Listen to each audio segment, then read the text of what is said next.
It really is good to see you all again, although my preference would be that I could be shaking your hands and looking at all of you eye to eye. But this is virtual, and I want to thank you for being present at a time when there's so much concern in this country about what's going on. Thank you for taking the time to be with us on this very important journey that we have. I also want to apologize again for missing last month's meeting, but I understand you did very well anyway. We have a terrific meeting ahead of us this evening.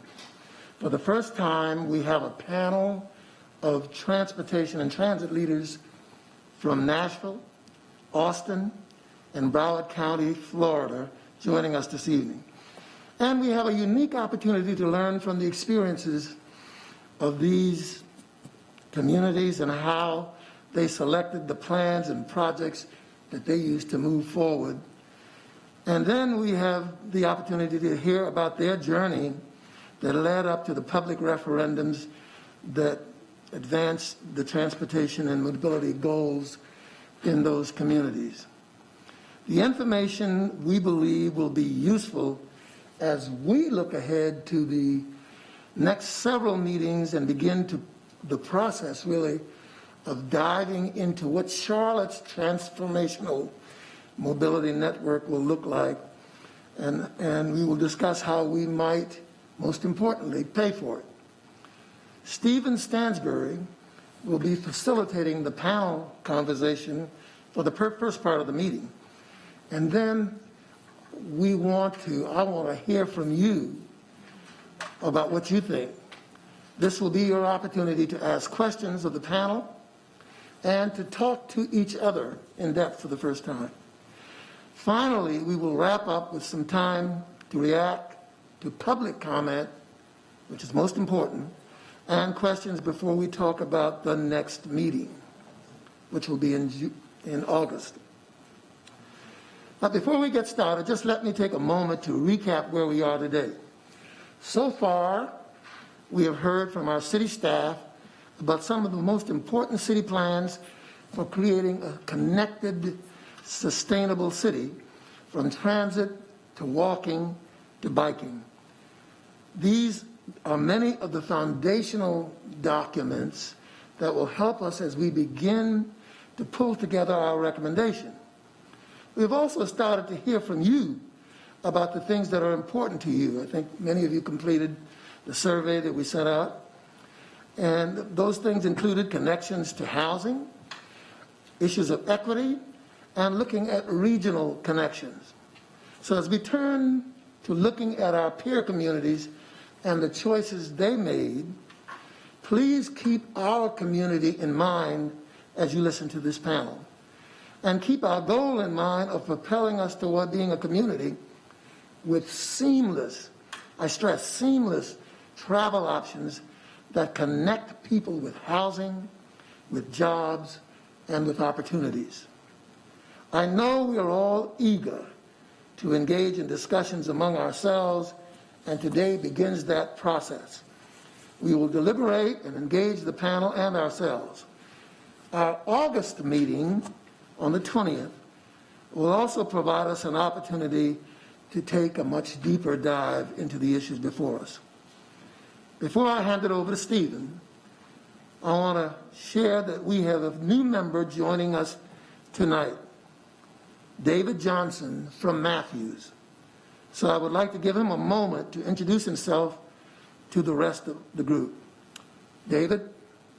Yeah, no, thank you for having me. It's a pleasure to be here. Longtime resident, small business owner, and runner of I run a nonprofit organization called Silent Images in Matthews. And my family and I have lived in Matthews for years, so we love living out here, and we're excited to just dream up how Matthews and Charlotte can continue to collaborate and stay connected, literally and figuratively. So thanks for having me on the team. Well, thanks for being here, and thanks for agreeing to serve.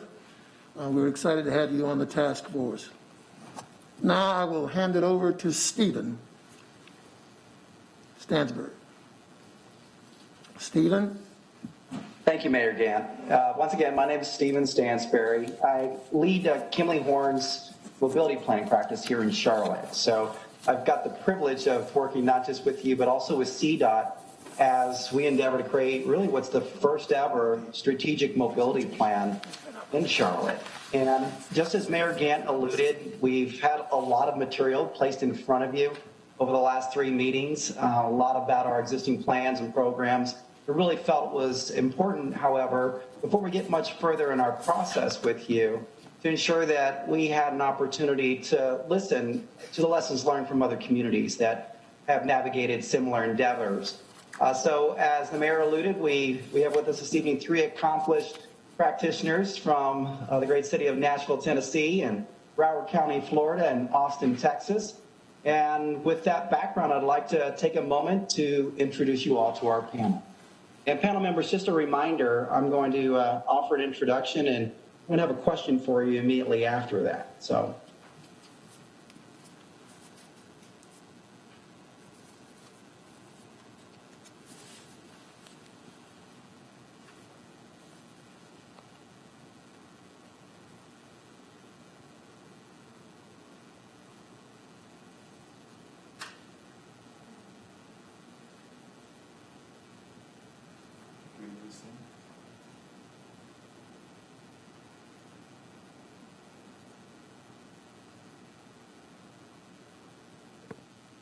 Chris, are you there?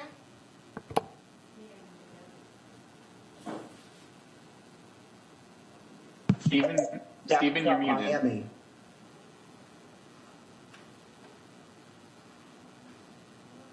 There we go.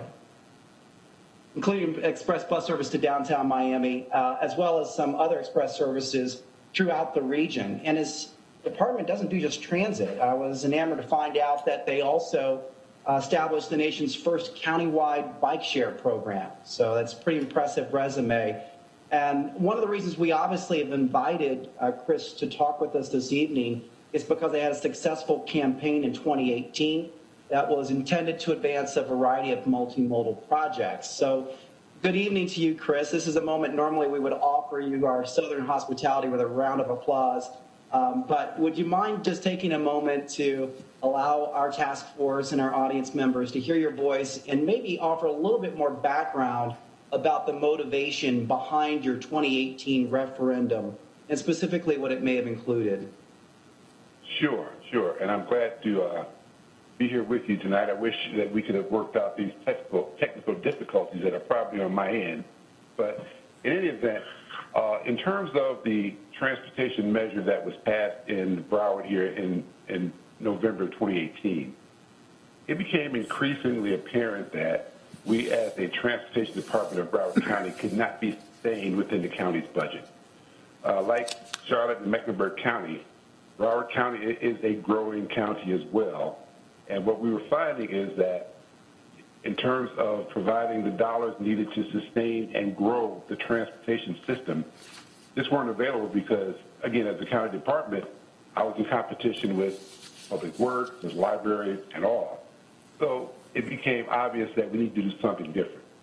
So we looked around the country and we looked at different types of measures that would raise enough dollars to build the appropriate transportation system and network that we felt to serve the citizens and residents of Broward County. And we settled on a sales tax. Now, even though we were successful in 2018, I would be remiss if I didn't indicate to you that that was not our first effort. We actually went out 2 times before that and failed. First time we went out in 2006, and the second time we went out in 2016. But what we learned from those efforts was that what we needed to build in this county was more than just a basic transportation system with buses and light rail. What we found out is that our residents wanted more. And what we did after the defeat in 2016 is put together a much more comprehensive plan that was that included not only bus service improvement and light rail, but also it talked about traffic congestion, and the theme behind the whole effort was connectivity and congestion mitigation. So, again, it was important to understand that. Are we there? We are. Okay. That everybody in the county used roads, but we only found that 2% used transit. So we actually led a lot of the discussion with the road piece.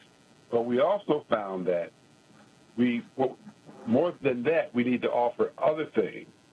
And what we built into the referendum were greenway, were bike paths, were resiliency efforts, because as you know, we're on the Atlantic Ocean, and whenever there are high tides, we get a lot of water intrusion. So we had to build up an infrastructure a transportation infrastructure that could withstand rising tides. So it was a much more encompassing transportation system agenda, and we found that satisfied and interested a much larger segment of our population. That's great. Chris, that's great background, and that gives us enough that when we get into some subsequent rounds, we can reference a few of those specific items you mentioned. I want to continue to navigate through our introductions tonight. Steve Bland is the CEO for the Metropolitan Transit Authority of Nashville and Davidson County. He's the Regional Transportation Authority of Middle Tennessee, and they both are doing business as we go. So that's a combined effort, which I think in and of itself is pretty unique. He began his tenure in Nashville in 2014, and he's a lifetime transit manager. I think that's an admitted habit he has.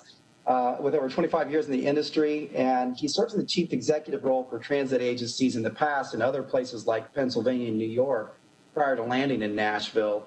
And during his career, he's served as chairman of both the New York and Pennsylvania Public Transportation Associations.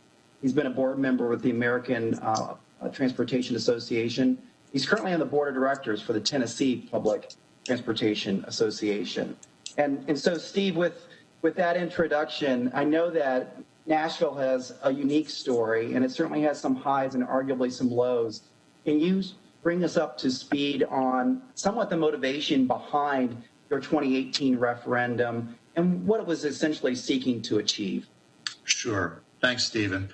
Well, much like Chris communicated and much like what you're experiencing in Charlotte, the main motivation behind Nashville's effort was just incredibly rapid growth. As a city and as a region, we've really grown exponentially over the last 10 years, and over the next 25 years, we're projected to grow by another 1 million people. And that has all the opportunity and all the challenge that you would associate with that. So community leadership really viewed mobility as one of the key constraints to both future economic development as well as sustaining a quality of life. And we're sort of unique geographically in that 3 major interstate highways converge on downtown Nashville. So there is a very natural choke point that you can't solve very easily or very cheaply through traditional means.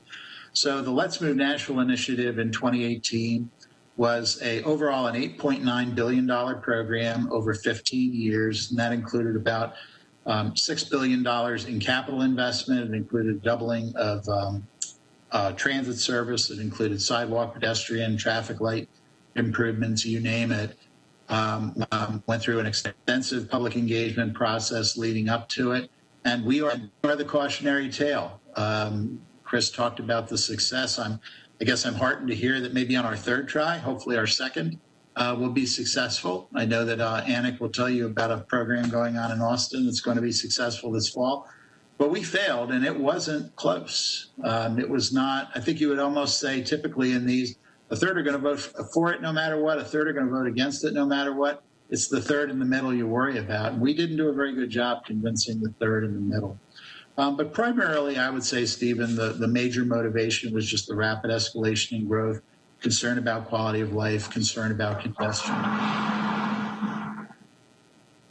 Thanks, Steve. I appreciate that background and the candor, and we're keenly interested in learning a little bit more about some of the decisions that were made along the way as we endeavor to navigate our own our paths as well. And with that, I really want to welcome Anik Boudet, who is the Assistant Director with the Austin Transportation Department. She's responsible for a lot of things, including transportation planning and development review, capital project development, and her experience with the city actually spans multiple departments, which offers a unique perspective. She's done work both in public works and the planning development review process, capital planning, transportation, as I mentioned. She's got a bachelor's of arts in urban geography, but she also is one of those with a background in public administration, understanding how the entirety of the city works together. I think that one of the great things that Anik is oftentimes known for in our arenas is their successful development of a strategic mobility plan that governs the entire city. And it was unanimously adopted by their city council. She's currently, as a result of that success, been asked to help get across the finish line, essentially, their city's land development code, which I know is an arduous task. So, Anik, welcome. It's good to see you again. A quick question for you. I mean, arguably, it's a little different in Austin, your story that is, and I'm curious that you're building on past success, clearly, as you seek to achieve yet another referendum in November. Can you offer us a little bit of background about the history that led to this moment in time and what's included in this current referendum?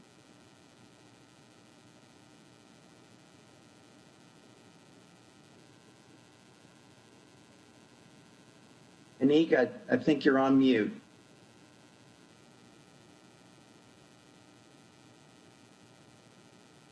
Still not getting any audio.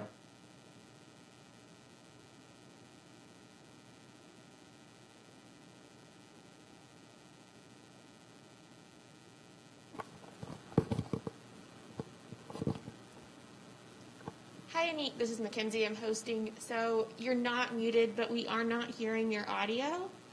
So I'm not sure if you're trying to speak through a phone. Maybe you have the phone muted. That's a common issue. You can also obviously call into the meeting and speak that way as well.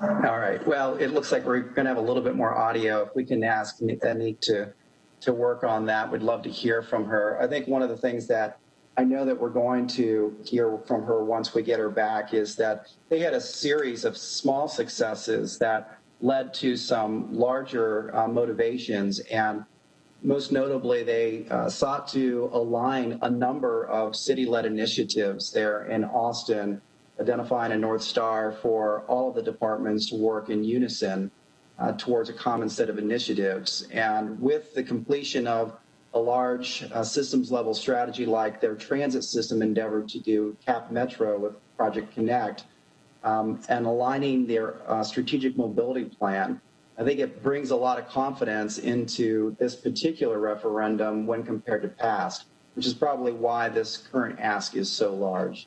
And so with Anik, I'm going to ask that maybe we come back to you for our next round of questions, and hopefully we'll have the audio figured out by then.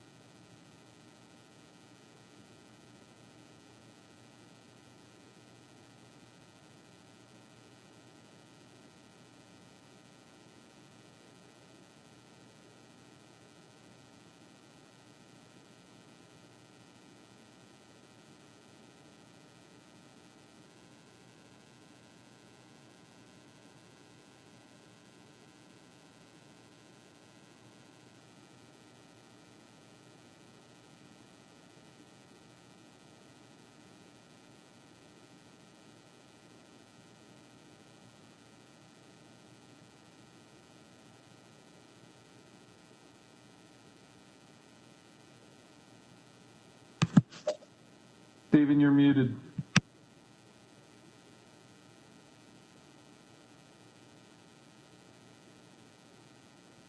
Folks, can you hear me now? Yes.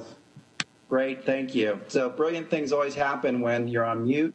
I'll share with you that the message essentially was an observation that we've got a little bit of background now, but most importantly, I think what we're interested in hearing next is the big question, which is how did you determine which projects to include in your referendum? With having great plans in place, that's always half the battle, but understanding what's important at this moment in time is of keen interest to us here in Charlotte. And so, Chris, especially given your regional scale. I'm keenly interested to know a little bit about the regional approach to determining how you landed on the right set of projects. Would you mind sharing a bit about that? Sure. Well, we convened a series of meetings that included all of the county planning agencies, the Transportation Department, Public Works Department, our Florida Department of Transportation, and our regional planning agency, the Broward Metropolitan Planning Organization. We took a look at our 10-year TDP, or Transportation Development Plan, as well as the 2040 Long-Range Transportation Plan that's produced by our Metropolitan Planning Organization. We also took a look at all of the plans that the State Department of Transportation had on their books. And we actually sat down and we worked through what we needed as a region. We didn't necessarily go into this looking for how much money we needed or how much money we would have to raise. We wanted to find out what were the needs of the region. So we actually sat down and mapped out a plan. We determined from the Transportation Department what the bus system would look like. And we figured that we wanted to go from a 350 bus system to a 642 bus system over the next 30 years. We also figured out that we needed about 26 miles of light rail. From our Public Works Department, they talked about the intersection improvements that need to make, the road resurfacing, the road widening projects that they see on the horizon for the next 30 years. And we just went through the county and identified all of those types of projects, all the resiliency projects, all of the bike path projects, all of the greenway projects, all of the public lighting projects that impacted public transportation, all of the resiliency projects, and we just mapped it out over 30-year plans, and then we costed it out. Turns out that from an economic standpoint, that we would need, based on the dollars that the penny could raise, and would raise about $15.6 billion over 30 years, assuming certain levels of state and federal subsidies. We figured out that the penny was exactly what we needed.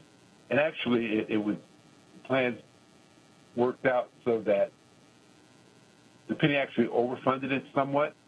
So in part of the discussions with, and one thing I failed to mention, Broward County is made up of 31 cities. We have 31 municipalities to try to corral and to bring together under one umbrella from a transportation perspective. So what we did is we allowed the cities 10% of the money on a project, on a transportation project basis. And what that means is on a project-by-project transportation basis, that each city could submit projects that would be judged and rated by an oversight board. Make sure that it comported with all the terms and conditions of the state statute. So, and that was a way to help convince them to support the effort. But after we laid all that out, it turned out that a penny was really the right denomination that we need to go for, because our previous efforts have been a half penny. And quite frankly, they would have helped, but they would not have built the system that we really need here in Broward County. Thanks, Chris. It sounds like some financial modeling helped you, and it also sounds as if you had to deal a little bit with some history in order to build confidence with the voters there by having that oversight panel. It's good background for us. It's one particular model of how to approach right-sizing a referendum. Steve, I'm going to turn to you now and think a little bit about how Nashville navigated a similar question. Nashville's got a history of having great plans, so I'm sure that there wasn't a shortage of question or projects with which to select from, but I'm curious, how did Nashville end up deciding on the right scale for their referendum and which projects to include? Sure. Well, the Let's Move Nashville project plan, which is what the referendum was based on, was really the culmination of about 5 or 6 years of planning effort. That included a redo of the city's comprehensive plan where development would be focused, where they wanted densification, where they did not. The MPO's regional plan, some of our other regional entities' planning efforts in terms of land preservation. and watershed, and then our own joint transit development plan between the Regional Transportation Authority and the Metropolitan Transit Authority. In that particular plan, we illustrated for the public, and we engaged about 20,000 folks throughout the 10-county region of Middle Tennessee. We laid out 3 different spend scenarios, and we looked at per capita spends. We looked at what I would call where we were, so status quo. If we spend about what we spend, but it just grows with population, what kind of money do we have available? We looked at what I would call closer peer cities that had done some things, but maybe weren't kind of over the top. And then we looked at aspirational peers, and those were cities like Denver, Seattle, that have done really expansive mobility and particularly transit plans, and we laid out those alternatives. As the referendum package was being developed, we had a new mayor elected, so community leadership sort of identified, well, what are we going after? And remember, the message we were getting very loudly from really everybody in the public, but particularly business leadership, community leadership, was we need to spend enough money to have a real impact. If we're just kind of frittering around the edges, we're not really going to add much value. So the decision was made at that level to kind of go for the big plan, which encompassed about 22 miles of light rail, certainly the most expensive element in the plan. And that was both what made it, frankly, the bold choice and probably the most transformational choice, but also was the problem in the end with most of the electorate. It still had hundreds of other projects, mobility projects. We had been doing bike ped plans and street network plans, TDOT's planning for the roadway network, various comprehensive plans of the cities and counties in our area. But at the end of the day, our decision was to go with some of the higher impact projects, even though there were literally hundreds of smaller projects and service improvements, many of which some of the most vocal opponents of the referendum point to and ask, well, when are you going to do that? So there was sort of a disconnect between, I didn't want rail, but I still want the other stuff you had in there. So that was, I think, kind of a turning point for Nashville. Thanks, Steve. That's helpful. And if with any luck, we may have Anik's audio back. So I'm anxious for you all to hear her voice. Anik, I'm going to give you an opportunity maybe to offer a little bit of background about the success of Austin. But I'd love for you to maybe follow that up with what are the ingredients really that have been fueling that success that ultimately lead to this current referendum. Sure. Am I on? You are. Welcome. Absolutely. Great. Well, first, thank you, Stephen. It's nice to see you again and be working with you again. You did a fantastic job helping us in Austin, and I want to thank the city manager's office and the mayor for inviting me onto the panel. Our successes with mobility didn't happen overnight, and I can say, as being a planner in Austin for over 20 years, that we didn't have a lot of successes to brag about until about within the last decade. And so starting with 2012, we updated our city's comprehensive plan, which is called Imagine Austin, and established our growth concept for activity centers and corridors. That led to, we made the top 10 list for top congested MSAs in the country, which we make a lot of really positive top 10 lists, but that is not the one you want to be on. And so our mayor and city council coined 2016 the year of mobility. They had had enough, and they really championed a referendum that was successful. It was the largest mobility bond referendum in Austin's history, $720 million. It had something for everyone. We have a history in Austin of wanting our cake and eating it too, and it really served us with this bond referendum. We had regional partnership funds to partner with the state. We had multimodal corridor funding for implementation of preliminary engineering reports for major corridors we had done with a past 2010 referendum, a smaller referendum where we did the planning work, and then local mobility, bike, peds, and urban trails. So something for everyone, and it was very well received. So we then decided, you know what, we need to update the mobility portion of our comprehensive plan. It's 25 years old. So we embarked on a strategic mobility plan process in partnership with our transit agency. And we developed an Austin strategic mobility plan that for the very first time established joint policy and a transit priority network for the city. And that is the vision that is leading to, we had a unanimous vote, as Stephen mentioned earlier, to the referendum that we're looking at the end of this year. So that is our story. And, you know, we are continually trying to catch up with our high capacity transit to cities that was mentioned, like Denver and others who have significant, even Minneapolis has done some significant work recently. And so our North Star for our strategic mobility plan is this concept of a 50-50 mode share.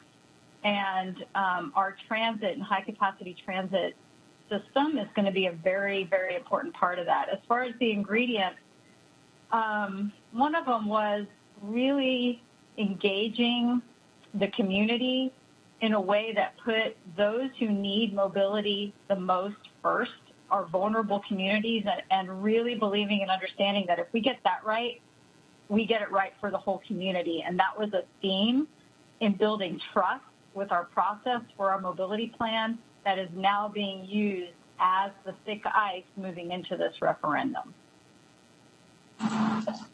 You just successfully wrapped up 2 questions in one. Congratulations. Thank you for doing that.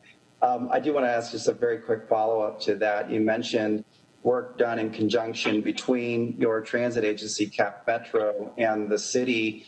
Prior to that point in time, what was the strategy like? Was there an integrated strategy between the two? Were you already in lockstep together, or was there efforts that you needed to make to ensure that you were delivering a cohesive strategy? There was always room for improvement in our collaboration with all of our transportation providers, whether it be the state DOT, the county, and the transit authority. So we really made a concerted effort to be lockstep because they were starting their Project Connect vision for high capacity transit, both for the city and regionally.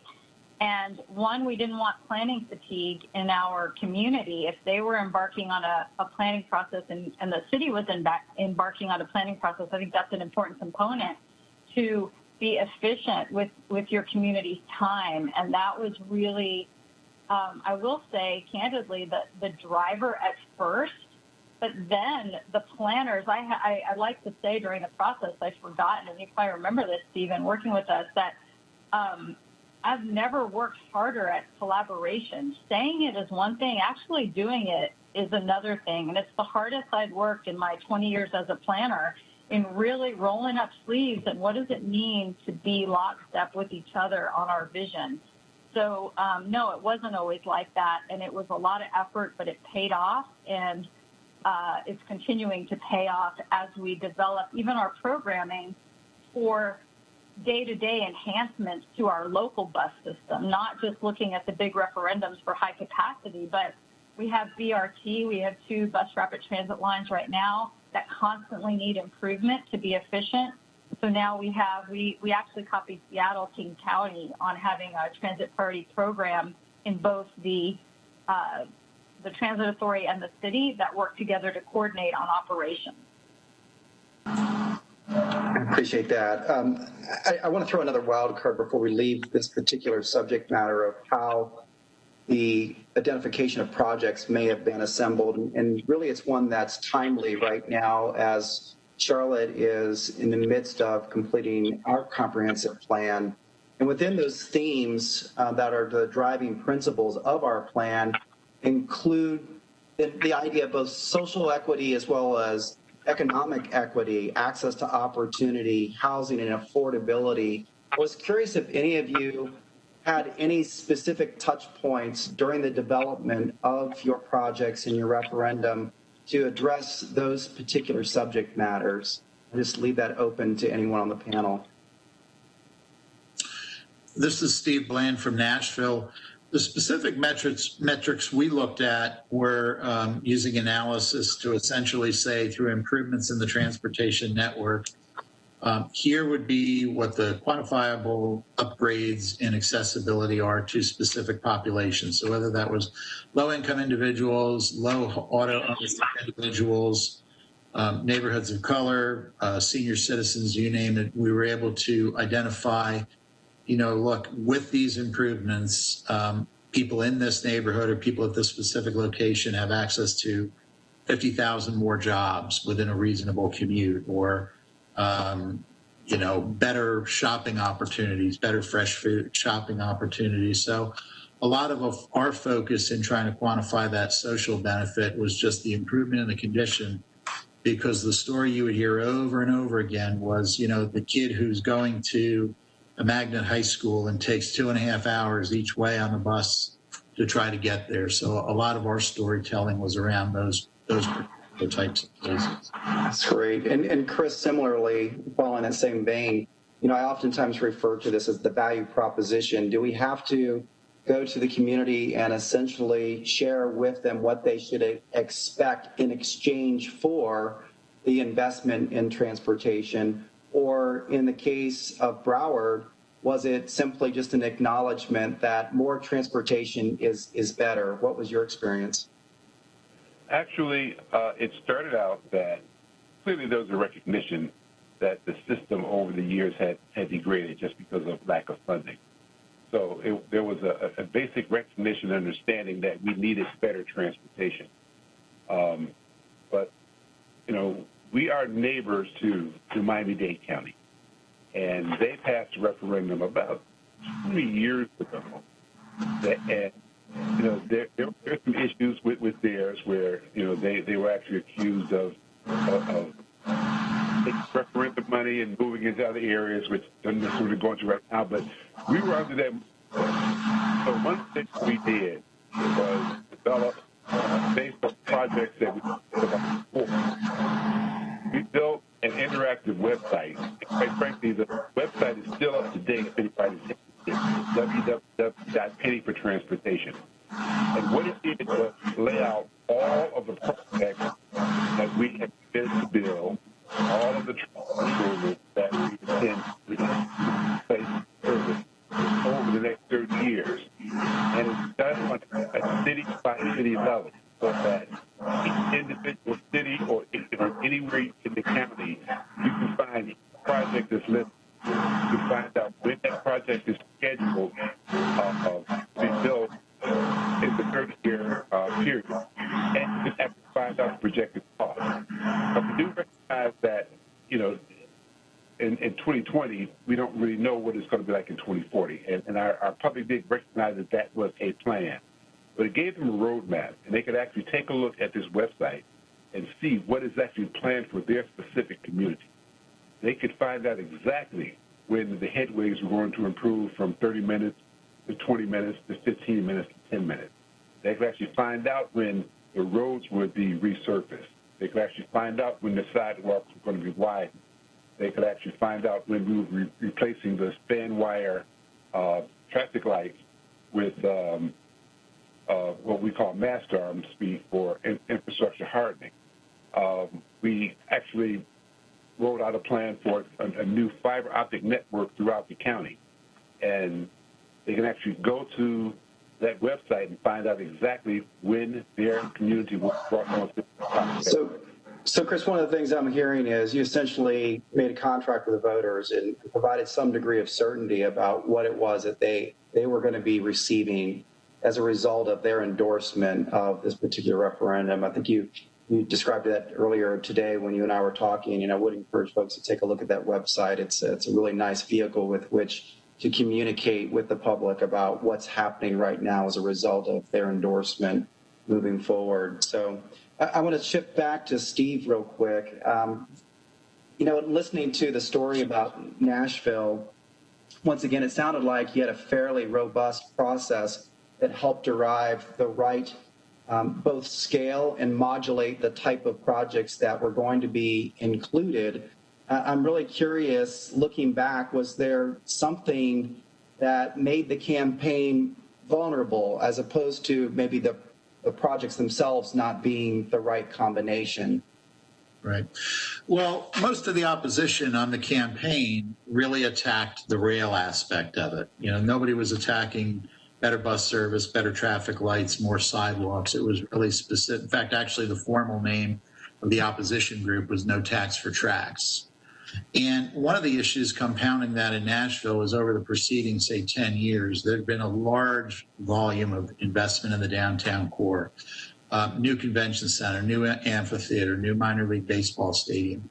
So for a lot of folks, this was emblematic of being a downtown centered, you know, business community centered project that wouldn't have real benefit for day-to-day Nashvillians. And that was a message that people were able to carry with them. And the other, I guess, cautionary tale is, even though we're talking about transportation, even the broadest, most multimodal definitions of transportation, in my view, you can't separate it from every other issue in your community. So at the particular moment in time when the referendum campaign was gearing up, gentrification was the hot issue in Nashville. So part of the battle cry, and frankly, one of the reasons we lost the low-income community vote, who frankly would have stand to benefit tremendously, was the message of, well, why are we spending all this money on a downtown train when none of us can afford to stay in our homes? So kind of being cognizant of every issue that's going on in the community. I think we were a little bit blindsided and we weren't necessarily as receptive as we should have been. That hindsight's always 20/20, isn't it? Anik, it seems like Austin was incredibly intentional about contemplating desired outcomes in every step of the planning process leading up to this most current referendum. And I know that the 50-50 mode share goal that Austin has been somewhat of a beacon with which to align certain initiatives. But beyond that, is there one thing or a group of things that's essentially placed Austin on the current path when compared to where it was a decade ago? Yeah, definitely bringing the community together and doing robust engagement with vulnerable communities, which we defined as people of color, people with disabilities, youth, and seniors. That was really defining for us in project selection, in our metrics.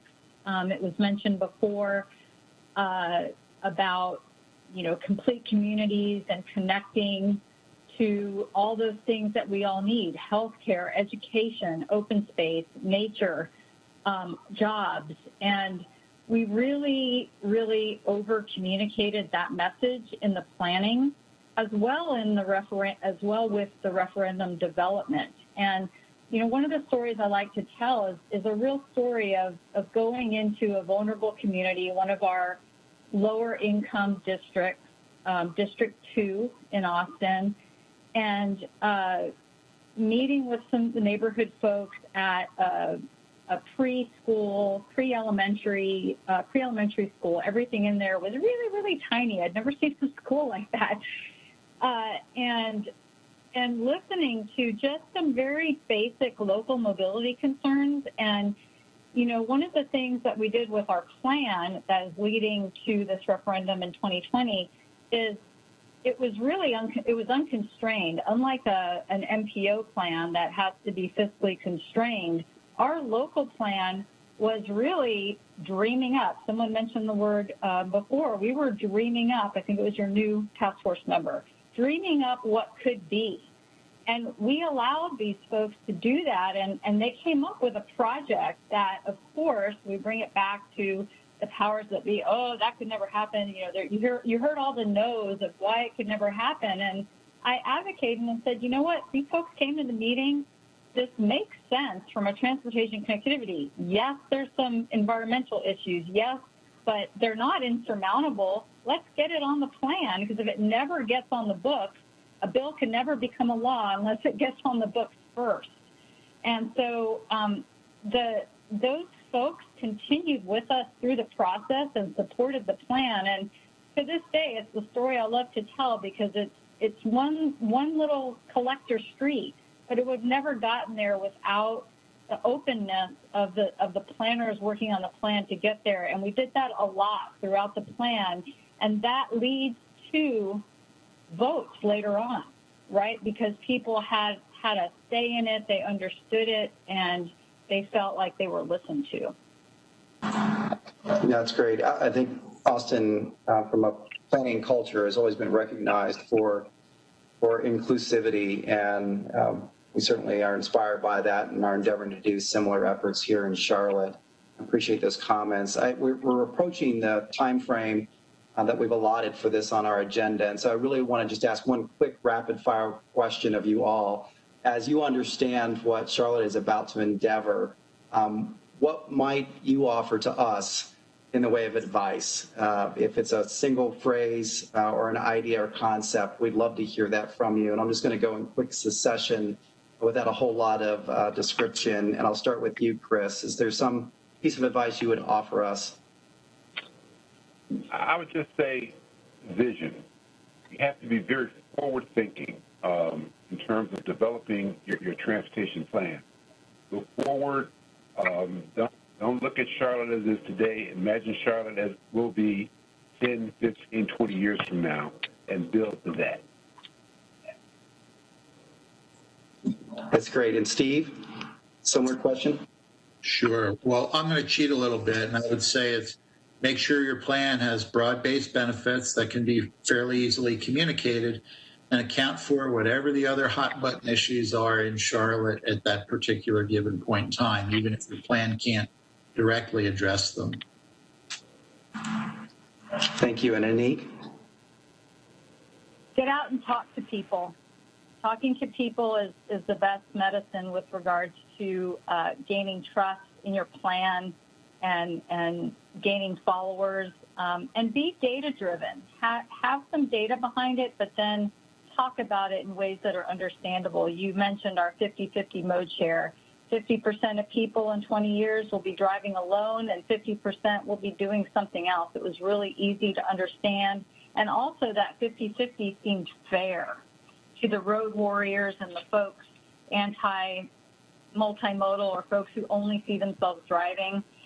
It ended up not only meeting the data analysis we did for what did we need to do to manage technically our transportation network into the future based on our growth, but it was also a fair number. So that really helped. I want to thank you all for sharing a little bit more about your experience and the journey that you have been on or will be on. And with that, I am going to go ahead and migrate into the next portion of our agenda in the interest of time, because we want to be sure we reach the point on our agenda where we allow some good candid dialogue to occur amongst all of us. And one of the things that we wanted to experiment a little bit with you on was collecting information from you during our off-peak periods, our out-of-meeting timeframes. And so all of you received an email from us earlier this past week, a very brief questionnaire asking you both about our proceedings as well as some of our preferences philosophically as we approach some of the big questions we're about to encounter on this journey that we're on together. So I'm going to quickly review those before I turn things over to Mayor Gant. And as we see these results, I want you to hold us accountable for them, but also use some of these results that you've provided to us to think about how we take what we've heard tonight from these experiences in other communities and apply them to what we're doing here in Charlotte. This first question had to do really with our meeting settings and how we work together. We've got essentially 4 meetings left together. We want to be sure we're being good stewards of that time with you. So the question read, maximize the effectiveness of the remaining task force meetings. I would prefer, we allowed you to select 2 answers. It's pretty clear that all of you are interested in finding other ways to collect opinions and interest and priorities. And we need to be creative about that given this virtual setting that we find ourselves in. The other item that's a close second to that is creating more opportunities for discussion amongst task force members which is why we intentionally are going to spend the second half of our meeting doing just that. This next question had to do with the comprehensive plan vision elements. As you recall, we've been briefed on the comprehensive plan, and it's organized around these elements. And we asked you, in recognition that they're all important, which three are most important to us when we consider the creation of the transformational mobility network? And there's a lot of diversity in the answers for this, which is exactly what we should expect when we ask a question like this. But there are some spikes. Livable and Connected clearly gets a resounding amount of support with over 90%, and inclusive and diverse as guiding some of our decision-making moving forward. The next question was, when considering a future transportation funding referendum, which approach aligns more with your current thinking? We offered you a combination of options that were really about large and small, or a combination thereof. And it's pretty clear that about 50% support fell in line with a large impact project in combination with a strategic small impact project. In other words, do both things, right? We want our cake and eat it too. But there is a little bit of support underneath there thinking about fewer larger projects. And I have a feeling some of that has to do with ensuring that we distribute the benefit amongst the geography and our neighborhoods in Charlotte. This next question reads, when considering the allocation of limited transportation funds, that's just essentially a way of saying, when we know we only have so much money to spend, which philosophy do you align with most? And the two options were essentially, on the left, transportation investments should be distributed throughout the city, or on the right, transportation investments should be concentrated in locations with the greatest need. And this group in particular said pretty clearly that we agree with the one on the right philosophically more. I will share with you, we got a number of emails back asking how would we define greatest need? And I think that that's a wonderful question to pursue this evening when we have the opportunity. This next question reads, which of the following do you think would generate the greatest amount of support from Charlotte voters? So we allowed ourselves to detract from our personal beliefs and maybe think about the community that we know. And it looked as if pretty clear support for projects that better connect neighborhoods, shopping, and employment within Charlotte, over 63% of you. That's a clear spike, but it's followed by projects that better connect Charlotte to the region and projects that prioritize social equity and access to opportunity. I'd like to think that access to opportunity and social equity probably was somewhat implied within the second answer there that got 63%. And that brings us to the second half of our meeting. And I'd like at this point in time to turn things back over to Mayor Gant. I know that he's got some direction and some challenging conversations for us to contemplate moving forward. And thank you for your time.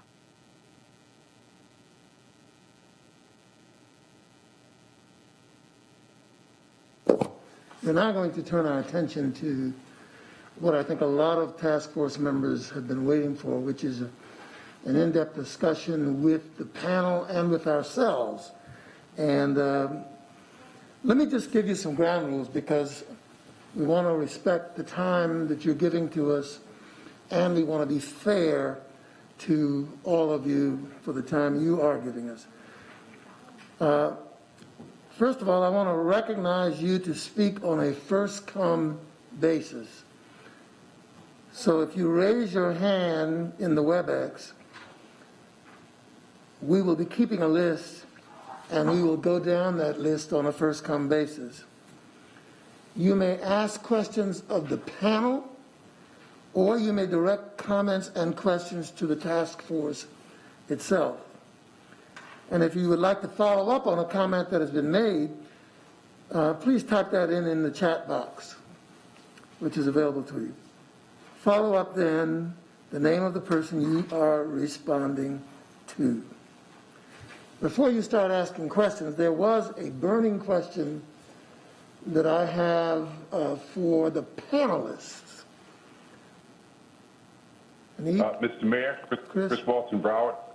First, let me Okay. tell you, let me say it's an honor to be on the phone with you. I've studied your history, and you're very accomplished, and it's my honor to speak to you. Thank you. Second, I would say that yes, we did have a committee, a very small committee, but we did not spend a lot of money. We actually spent less than $750,000. We had a very short, intense campaign, and again, I personally wasn't involved in it, but there were some of the leaders in our county, actually a small group of about 4, who coordinated the raising of the funds and handled most of the advertising and the contract for the consultants. But we did not spend a lot of money to get this done. What was the margin of victory for Broward County?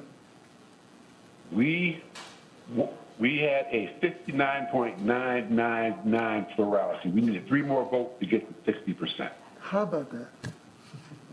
Interesting. And Anik? Yeah, yes. And again, thank you again. It's a pleasure to be here speaking with you, Mayor Gant. We, like Tennessee, we have a pretty big firewall with regards to the political action committees that are formed, but definitely they were in action as well as opposition. And I don't have the exact numbers, but I can certainly forward that to your office later this week or next week. But along with raising money for the campaign, which was a significant campaign in 2016, for that successful $720 million referendum, there was a lot of polling, of course, that the political action committees were doing and, adjusting as they went, from what I understand, based on that polling. Can I ask one more question of you, Anik? In Austin, what is you passed in 2016 a $700+ million issue. What is the proposed cost that you project for the 2020 bond? For 2020, yeah, much larger, upwards of 3 to 10 billion is what we're looking at. All right. Thank you. Now to the task force. I'm so anxious to hear from you, and I'm sure all of you have got your hands raised because you want to ask some questions of either us or the task force itself. And I get the chance as chairman to ask one question before we start. And that is, I'm asking this of the task force. Your response to question number 4 in the survey that you filled out and Stephen elaborated on said that it was really heavily skewed toward ensuring that transportation investments in places with the greatest need as opposed to a more distributed philosophy. Almost 80% of you said you wanted an investment in places where the need was greatest. Does anyone have an opinion about what consideration should go into defining the term greatest need or the greatest needs? Task force? Anybody raising their hands?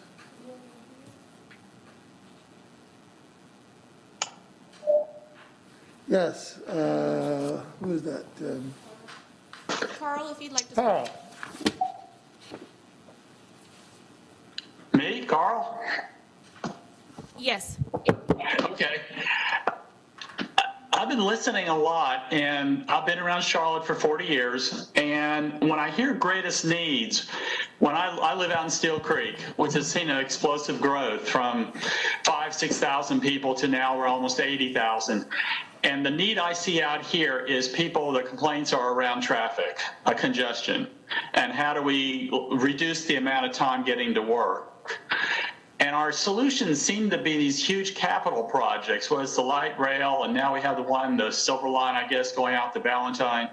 And I don't know, maybe this is towards Stephen, have we done a comprehensive citizen inquiry as to what the need is? Because it seems like we're trying to solve too many problems at once. I mean, I look at Rock Hill in York County, and they decided back in '99 to do pennies for Prague, which sounds a whole lot like Broward County.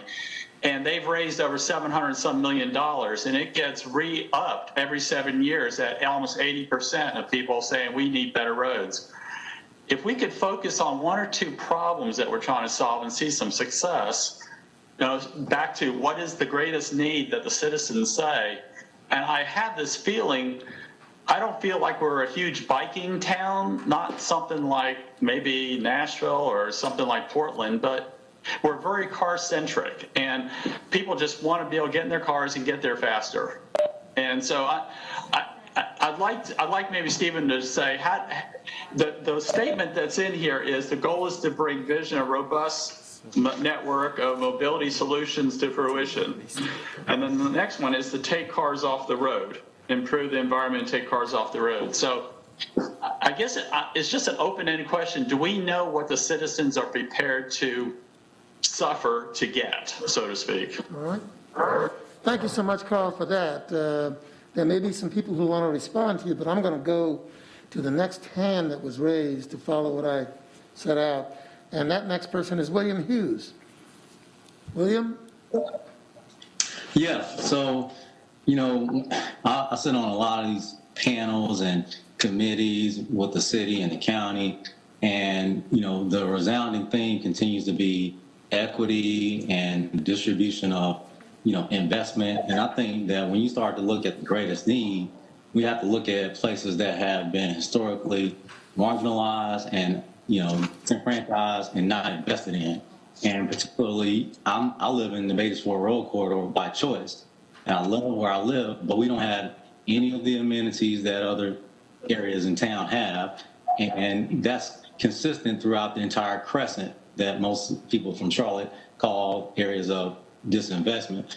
So, those to me are the first places that you need to look if you're serious about equity and inclusion, because they have not seen investment of hardly any type when it comes to economics and money in a very, very, very long time. And they're desperately overdue for those type of investment. So, that's where I look. And I think if we're serious about it, then we have to be very serious and intentional about it. And the reason why you have these issues with trust when it comes to these bonds is because these areas have not been invested in. So we vote for bonds and then don't see any of the fruits from those bonds. So now you can't get people to vote for those things. Well, thank you so much for that comment. If you were to examine what the greatest needs might be in the area that you're in, what might you suggest off the top of your head right now?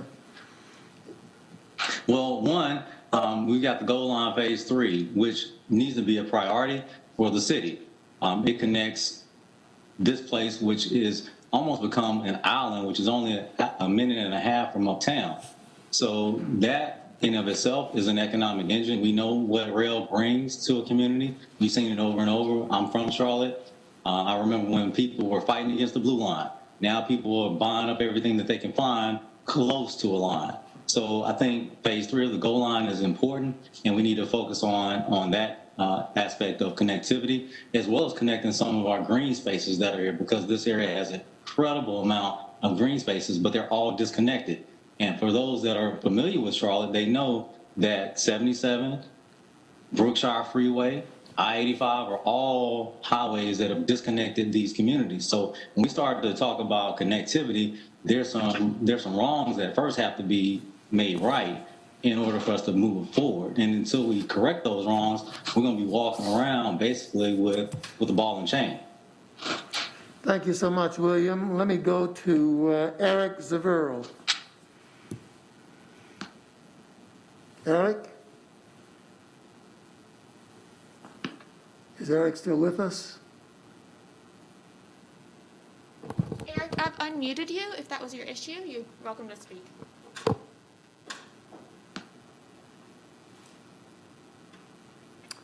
We can't find Eric. We'll come back to him if we get him connected in.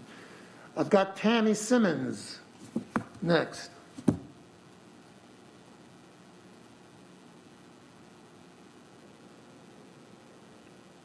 Can we find Tammy?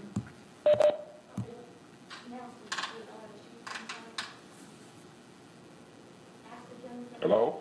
Eric, are you there? Hello? Yes, I am here. I just did not hear you, Mayor. Sorry. All right. You were on mute. Yep, can you hear me?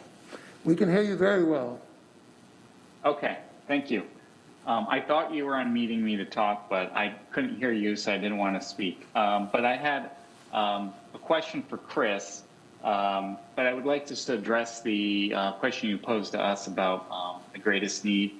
And I think, the whole concept is about moving people and not necessarily cars. We got to remember that we got to focus on moving people.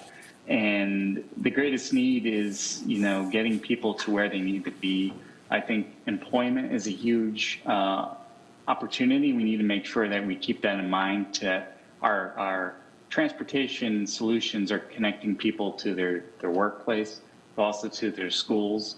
And I think that's where, I believe that the greatest need is focused at, should be focused on. And as far as a question for the panelists, Chris, could you maybe state, comparing your initiative to the other two, since you're passed with quite a good amount of money as well, over $15 billion. Would you say that the accountability that was built into the plan and the broad appeal that went beyond just transit and bus, but also went to all different modes, was that the critical, or was there something else that was critical to it passing and being so successful? Thank you. There were a number of elements that I think were very influential and critical to the passing. The fact that it was, again, as I mentioned, a robust transportation package that was more than just buses and trains was very important. But along with that, we also look at this as an infrastructure opportunity to rebuild the county. It was, I forget the exact number, but the number of jobs that this will create over the 30-year lifespan is significant. And as important, or even more important than that, is a decision that was made by our elected officials, which got a ton of support, is that 30% of all of these dollars are scheduled or as a goal are planned to go to small and minority businesses. So the objective here is to make sure, when I say small and minority Broward-based businesses. So there is a sincere attempt to make sure that as much of this money that is raised in Broward stays in Broward.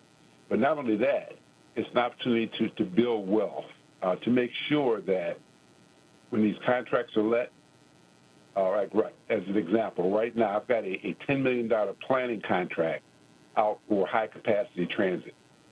30% of that contract, when it comes back to me, must have a minority component.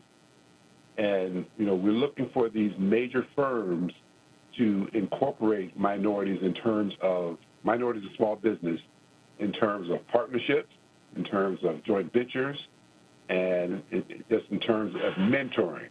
So that was also a big selling point. And another selling point that was a big advantage to us was the fact that over 30% of this is paid for by tourists.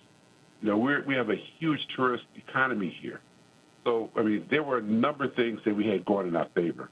But there was more than just the transportation elements of the package that appealed to the people.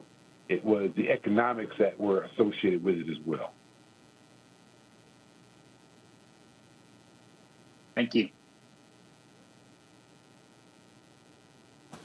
Given the fact, Chris, that you spent a relatively small amount of money, but somebody had the good sense to understand what might appeal to the general community beyond just the laying of tracks or the building of highways or the creation of bike paths, all of those which we consider to be important. But there are other elements that I think, just listening to you, that made the community feel as if they were involved at all levels. So I'm very impressed with that. Let's go to Tammy Simmons. Tammy? Yes, thank you, Mayor Gant. Can you hear me? Yes. I'd like to respond to your question about things that are most important in how we go forward. And one of the things that is so prominent right now for all of us is the fact that we have re-educated ourselves to socially distance. And as we think about going forward with transportation, modes of transportation, certainly we want to be connected. We want to have the opportunity to get folks to jobs and to save housing and all of that. But I hope that we as a conscious group of people will also consider the fact that we have made social distancing, being health conscious, a very important lens that we apply to whatever it is we do. And that's critical because if we don't deliberately and proactively think about it, it could be lost, and it's expensive to build infrastructure to keep people safe in a time like this. And so, as you ask what is important, all of the things that we know, and I certainly join with my colleagues and applaud them for what they've said. And at the end of the day, too, if we are going to go to the public and invite them to invest in our plan, right now, today, we're sitting here with masks on. We can't be together as a team because of that. And people have really become very focused on this whole notion of social distancing. I want a barrier between me and the person next to me on the bus. I want a barrier between me and the person next to me on the train car. All of those things. And so I hope that we will keep that top of mind as we go forward as well. Thank you so much, Tammy, for those comments.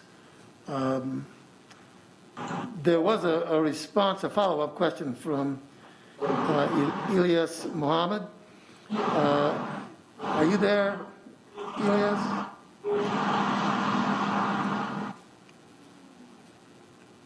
Mr. Mohammed?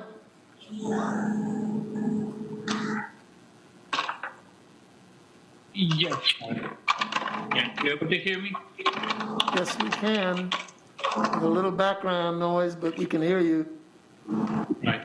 Yes. My question was more related to the environment and the climate change. And I was interested to know, was there anything on agenda while planning with these cities, improving the transportation and all those stuff? What was there on the agenda or plan for protecting the environment? And was there any measures about climate change and all that stuff? Well, I think you may be directing that question. Well, let's first ask our panelists, how much did environmental concerns come into play when talking about this vision for the three areas, Broward County, Austin, and Nashville? How much stress was placed on that? This is Chris in Broward. And here in Broward, it played a very extensive role. As I mentioned, we sit on the Atlantic Ocean, and with sea level rise, we're very concerned about how water intrusion will impact our roads and our transportation system. So as part of most of the projects on what we call our eastern shore, we actually built in a lot of the resiliency efforts that in terms of raising the roads or increasing the pumps or adding more pumps to make sure that we can move water and sand back out into the ocean as necessary. And of course, we're looking at modifying or modernizing the system. Practically every transit system in the country has made a commitment to get out of the internal combustion engine as we have. We're moving toward electric vehicles. In fact, we're also responsible for the non-revenue vehicles in our county, and in every case where it is practical, we will buy electric cars or electric trucks. And it is our plan to, as we build our new transit facilities, as we're currently doing now, we build them with electric charging stations. when we build our new transit facilities as we're building now, they're all being outfitted for charging for electric vehicles. We are building facilities that have solar canopies, and we're also building facilities that have water cisterns so that we can collect the rainwater and reuse the water and not have to use public water. So in every opportunity where we can include elements of environmental improvement, we have done that. We've actually written that into some of our building codes. And the transportation surtax allows us to actually do that in many, many cases. Thank you so much, Chris. Is there anybody else raising their hands out there? Because right now we've only had 4, maybe 5 people who've got questions, and I know you've got a lot of burning questions. While we're deciding on who that is, let me just ask this question. Based on what we've heard tonight, do you think we should focus on identifying projects that already have broad appeal, or should we look at a list of projects that more closely aligns with our community needs, assuming that they may be different from those which have broad appeals? Think about that question, task force, as we try to identify anybody else who's got a question.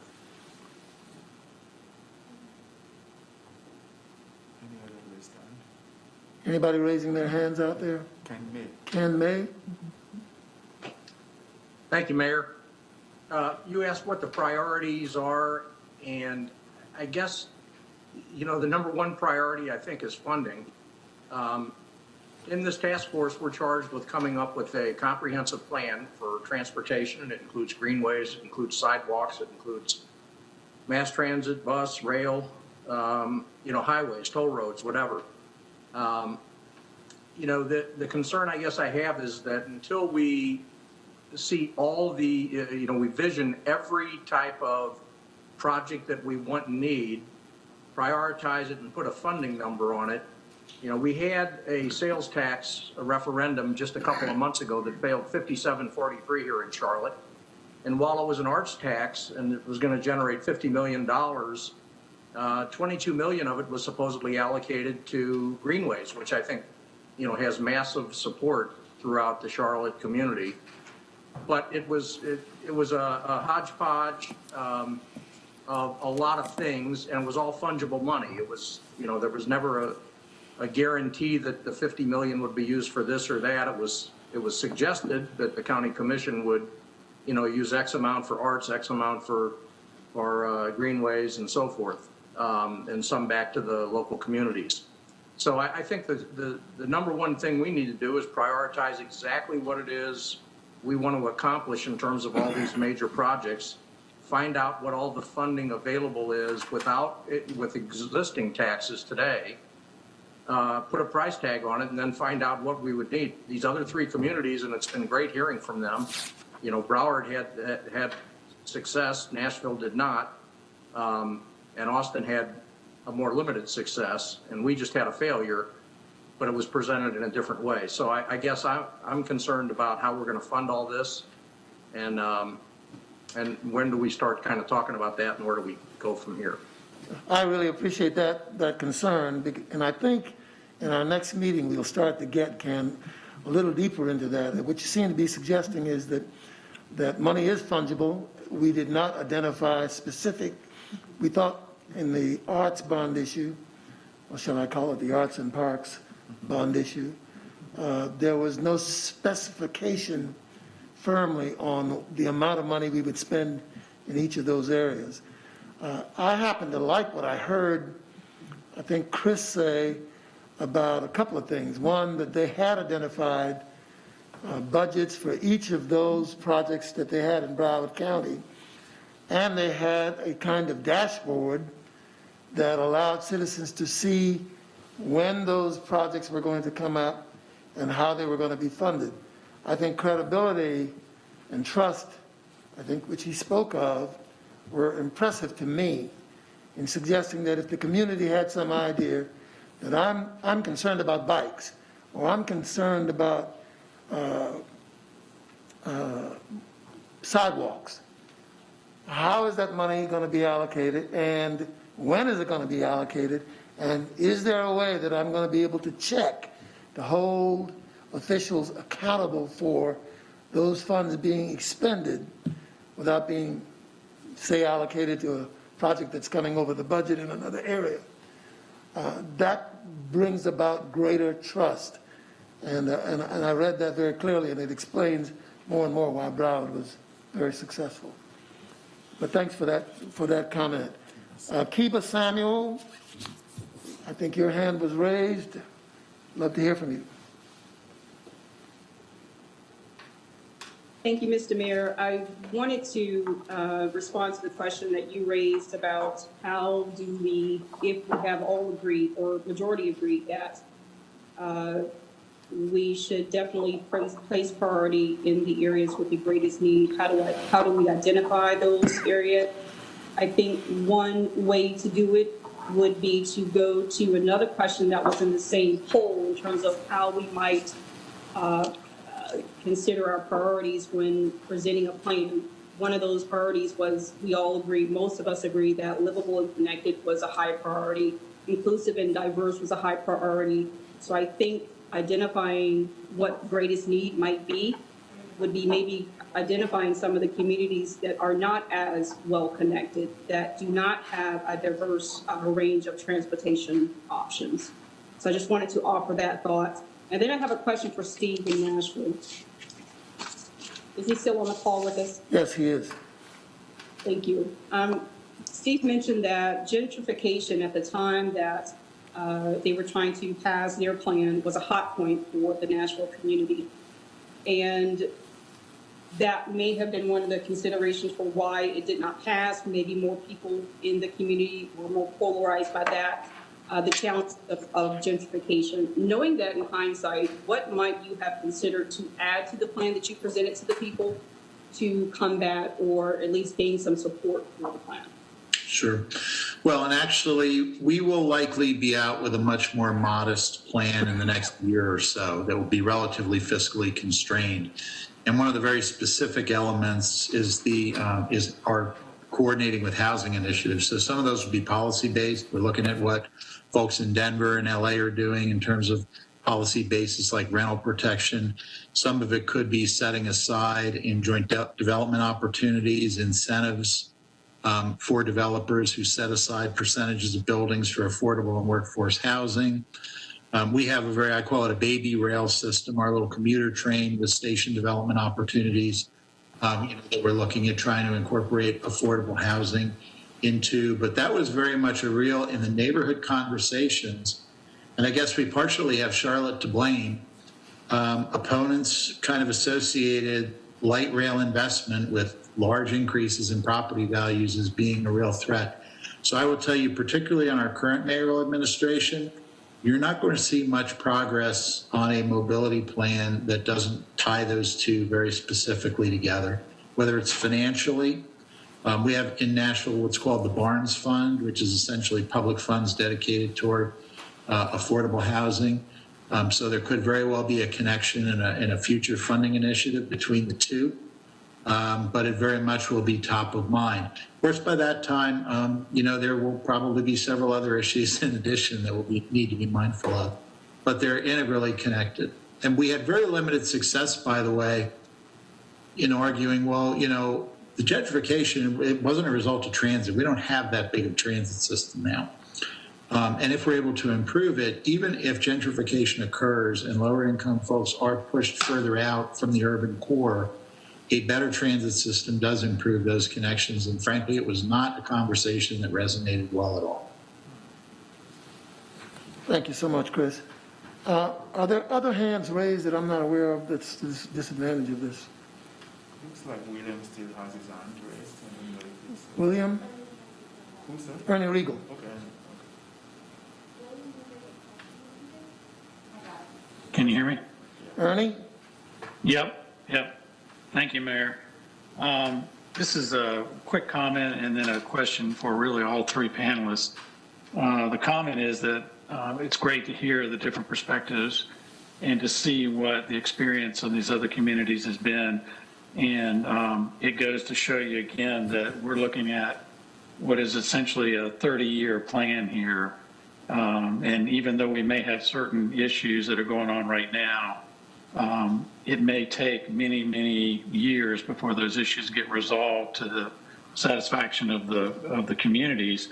But we've got to plan ahead and got to move forward with. I think we heard that from the folks today. But the question I had is, Charlotte's in a unique, I think, a fairly unique situation where we can't use the sales tax increase without getting some help from our legislature in Raleigh. And I was just curious whether the other three communities had to face any issues with state government in order to increase their sales tax. Thank you.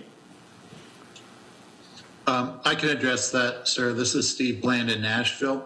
We actually had to get state enabling legislation to authorize the sources we got through the state General Assembly. In Tennessee, it's not a particularly urban-friendly or transit-friendly, multimodal-friendly General Assembly, and that legislation was combined with a major highway funding bill. So that was tied together, and it limited us to 6 sources, sales tax, and essentially what they authorized were surcharges on top of sales taxes. But in Tennessee, we have a very high sales tax burden, and that frankly became one of the issues. I wouldn't call that the major issue, because much like Chris reported, a message point for us was that essentially over half of our sales tax revenues come from out of county, whether it's tourists or it's out of county commuters.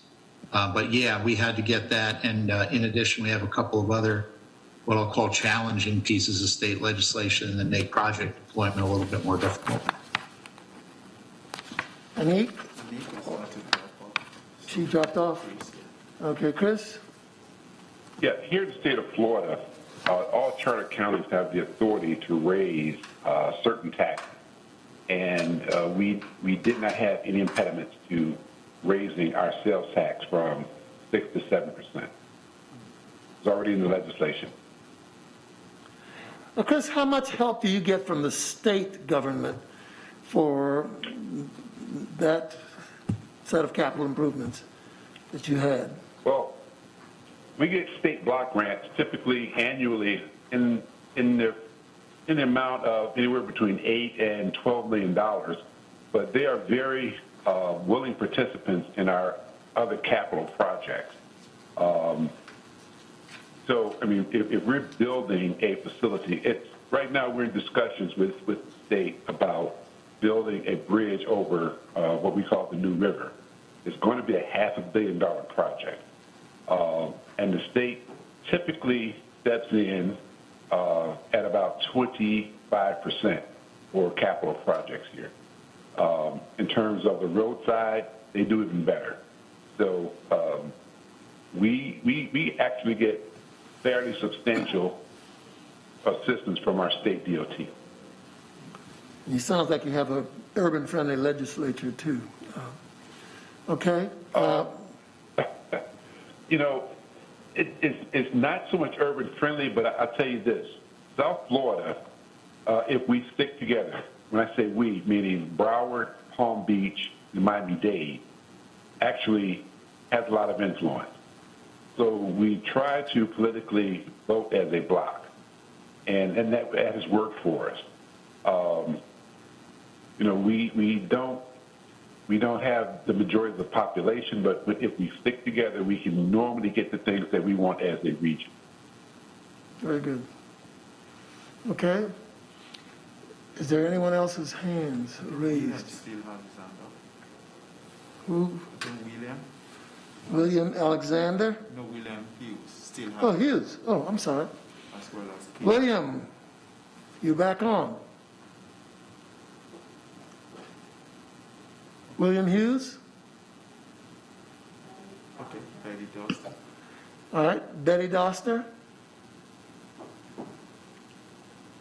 Thank you, Mayor. It just seems to me that when we've been successful in Charlotte, a lot of things have come together a lot of the things that the other communities have talked about. I think one of the challenges is, how might we, I don't know whether we need to collaborate with the other large urban areas. And, I think a lot of it depends on, what the makeup of the legislature will be or is, at any given time. But that's one challenge. I also think that a lot of us think about transportation regionally. And in doing that, we really do pick up a lot of strength in the legislature by thinking of this. And I'm not sure whether I heard that any of the Broward, Austin, or Nashville were multi-districts. I didn't catch that. But I think that some of the work that, I know that Taiwo and the city and Janet and her team at the Regional Alliance are looking at is to really, how do we address some of this regionally? And so that was one of the, I don't know how much of a question that is, I guess, is are we looking at this beyond Mecklenburg County, or are we looking at this at Mecklenburg County? And if that's the case, then, we've got to figure out how to sell this with, given what the makeup of the legislature would be. So. Thanks, Betty, for that. There is a good point there to be raised. When we talk about regional, we do have to look at other governmental jurisdictions. Right now, I think we're focused on Mecklenburg County with the ability of the plans, whatever they are, to have some connectivity and some involvement of other governments in what we are doing, to inform them of what we're doing, so that they can clearly at least give us their comments with regard to that. But that's an area that I think we're going to try to dive into even more as the August meeting comes up. Are there other hands raised? Yes, Kiba still has a question. Kiba?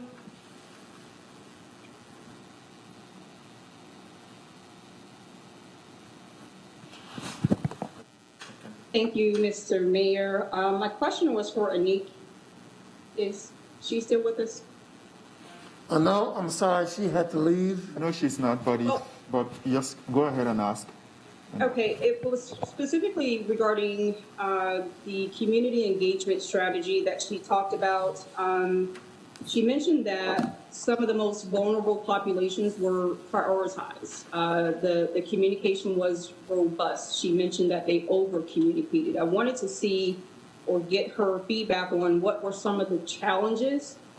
Sometimes in our most vulnerable population or areas, there are limitations to the technology that may be available that make it easy to communicate. There are just other things that may intercept our ability to communicate to that population. And I just wanted to hear from her how they overcame some of those challenges, but maybe Chris or Steve can speak to that regard. This is Stephen Stansberry. I haven't worked with Anik on that process. I can share with you that one of the things they started out with was defining success. Right? They didn't wait to the end to determine if they did a good job or not. They literally set some goals with themselves early on in the process and strived to achieve a demographic profile that mirrored the community in going through their engagement process. Now, it's a challenge in and of itself, right? Because Austin's a very diverse place. As a result of setting that goal, they knew they needed a more granular strategy. So they relied on some large format types of measures. And what I mean by that is, doing things like online surveys and large symposiums and things like that. But where they really picked up their diversity, to your point, was they had to go to the people. And they established a strong network within each of the cohorts within the community and established essentially a go pack that staff members and other nonprofits and partner agencies could go facilitate discussions with individuals and collect it in a manner that allowed it to be synthesized with other data that was being collected in their process. And I think that's a really important point. Otherwise, you just end up with information you're not really sure how to use it or how you use it to inform decisions.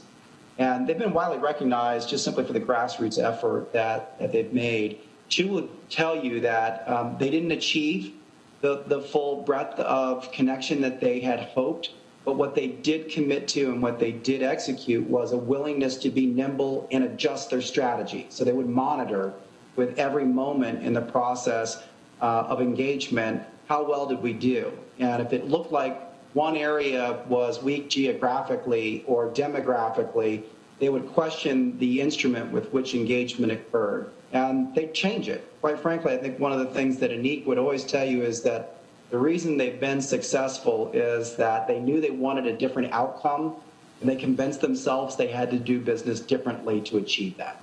I hope that's helpful. Thanks, Yes, Stephen.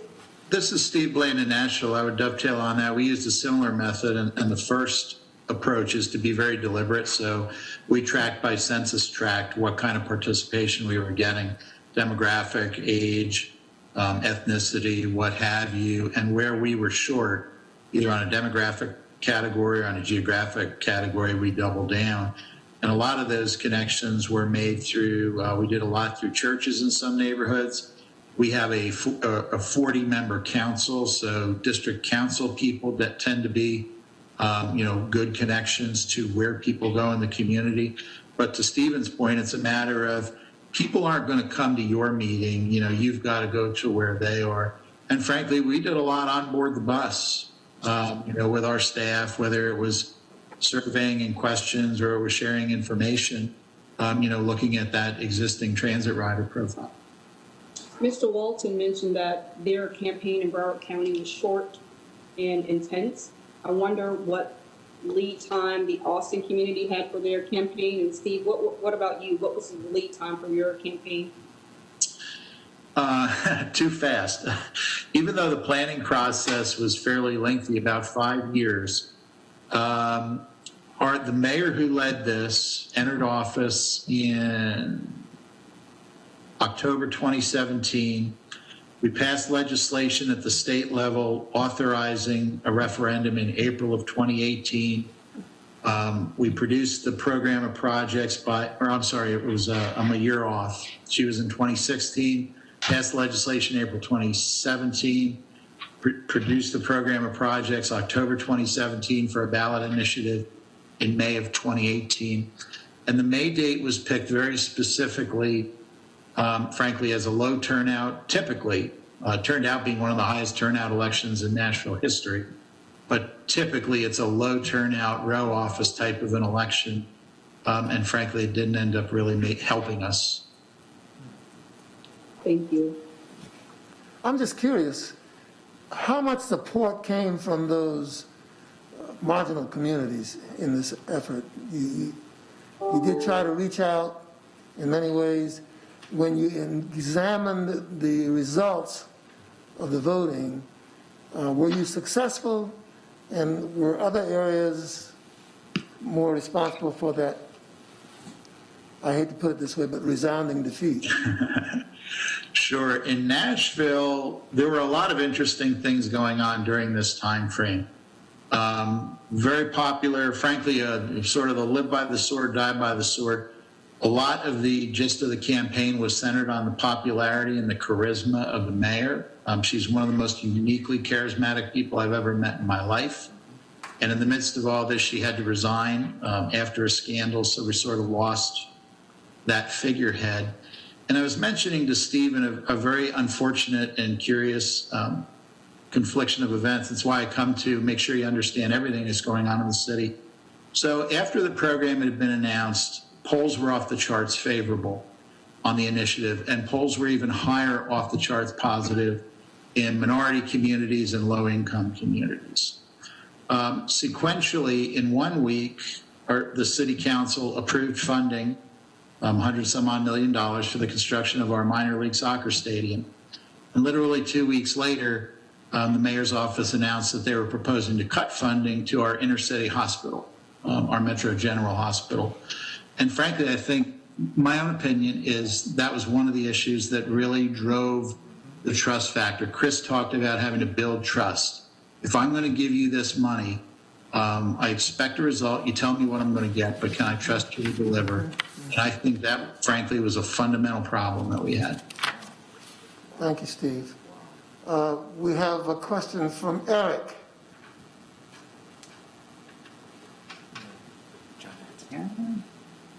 Thank you, Mayor.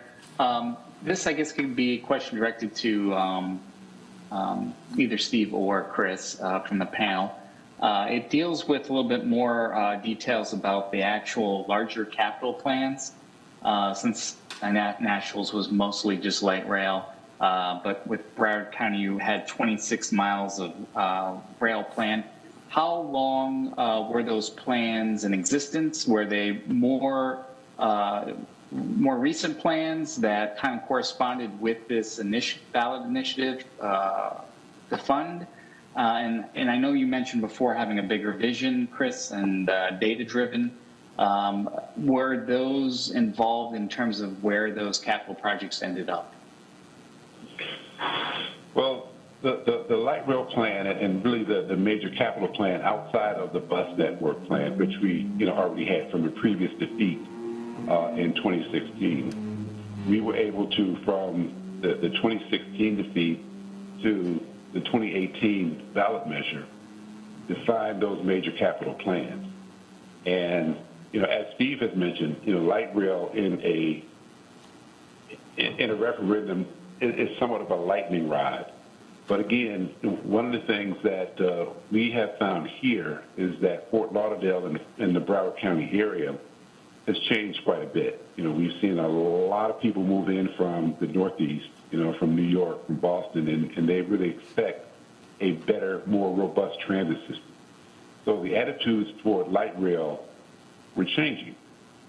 So it wasn't as much of an issue, but it was still an issue. However, after the 2016 defeat, we recognized again that the buses and the trains wouldn't do it for us, because in the 2016 plan there was very limited rails. It was just a downtown circulator. And by the way, I have to thank the city of Charlotte. Your transit general manager John Lewis actually allowed us to piggyback on one of his contracts for the vehicles that we were going to buy.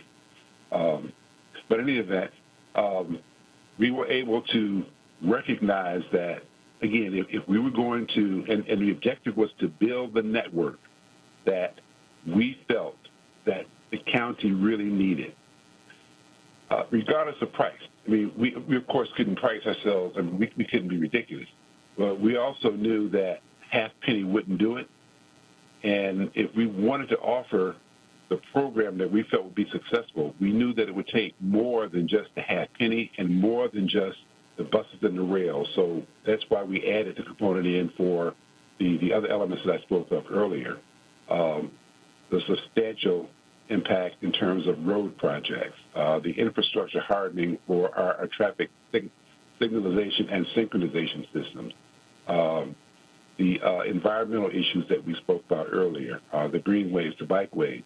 So that, of course, all added to the capital program, but it also added to the support or the base of support that we found would be necessary to get this passed.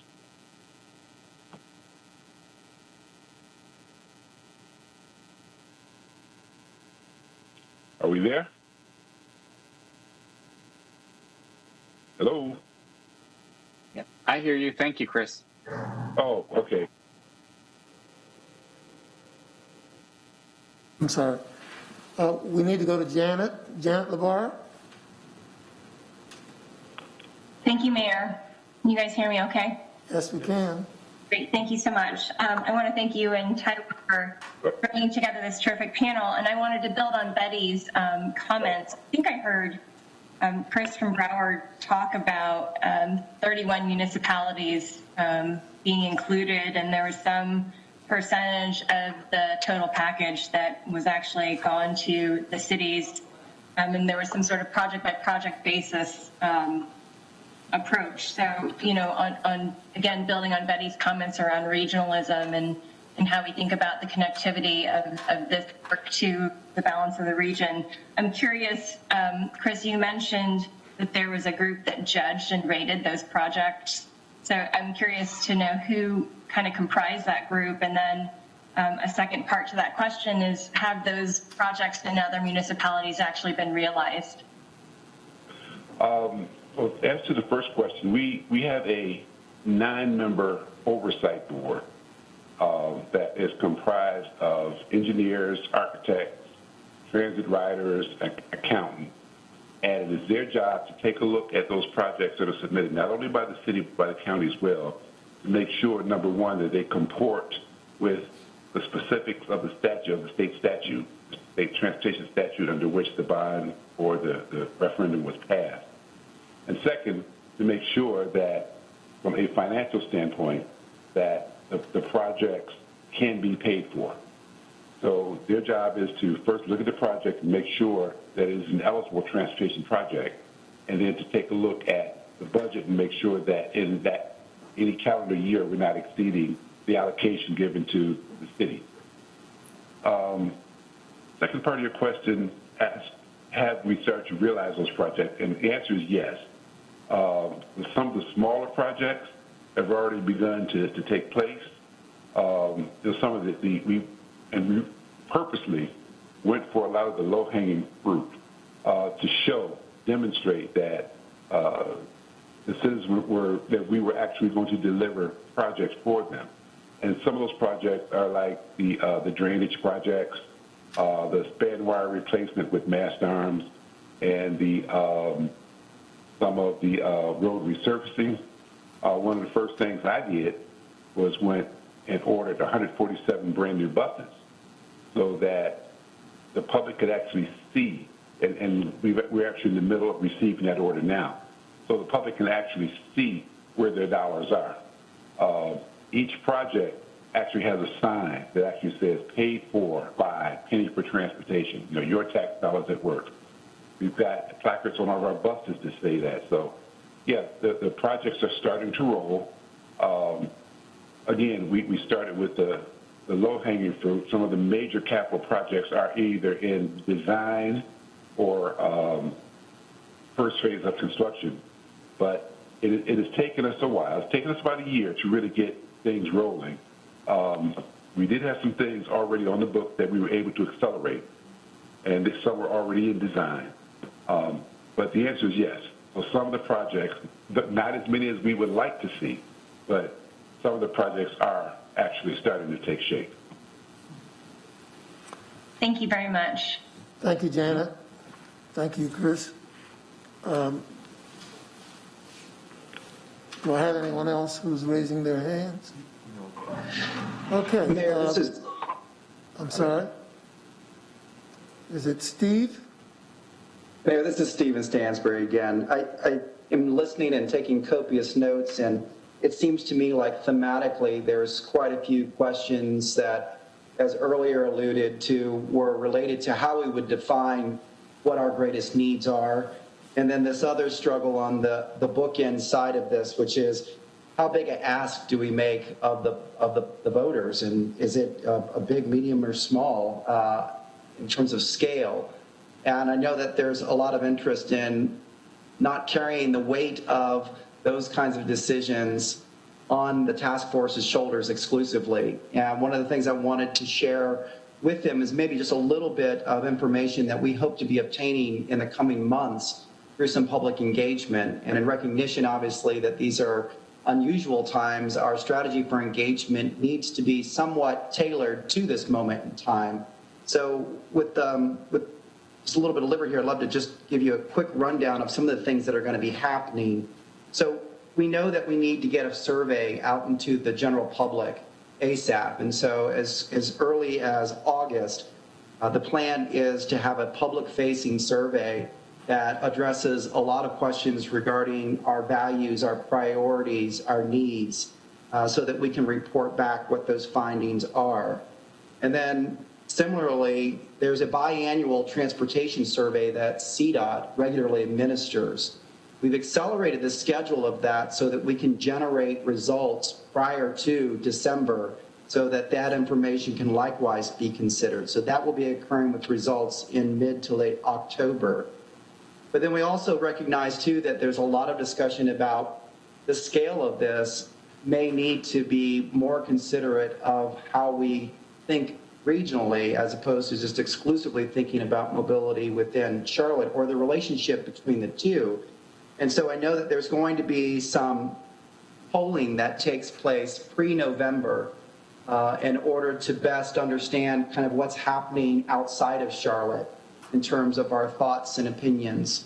And then finally, I think this one is incredibly important and timely given some of the discussion this evening. We know that we need to be sure that we're collecting information from all perspectives in Charlotte. And we know that we're going to have challenges ensuring that all of those voices and interests are represented. So in addition to just having more passive means with which to collect information, our intent is to be very intentional by establishing a equity focus group where we will personally recruit individuals to help represent some various interest in our community. And we've hired some individuals that are nationally recognized for structuring equity engagement, and we're going to partner with some local equity specialists to execute that game plan. But we're accelerating all that work in almost a parallel fashion so that we can generate a wealth of information that I know will be of interest to us all. And it'll be our responsibility to synthesize the results of that so that it can be easily digested in a timely fashion. Just thought that might be helpful information. Thank you, Stephen. When do you expect most of the bulk of this work to get done? So just a real quick recap on that public-facing survey. So think of this as you get an email and there's a hyperlink similar to what we did with the task force.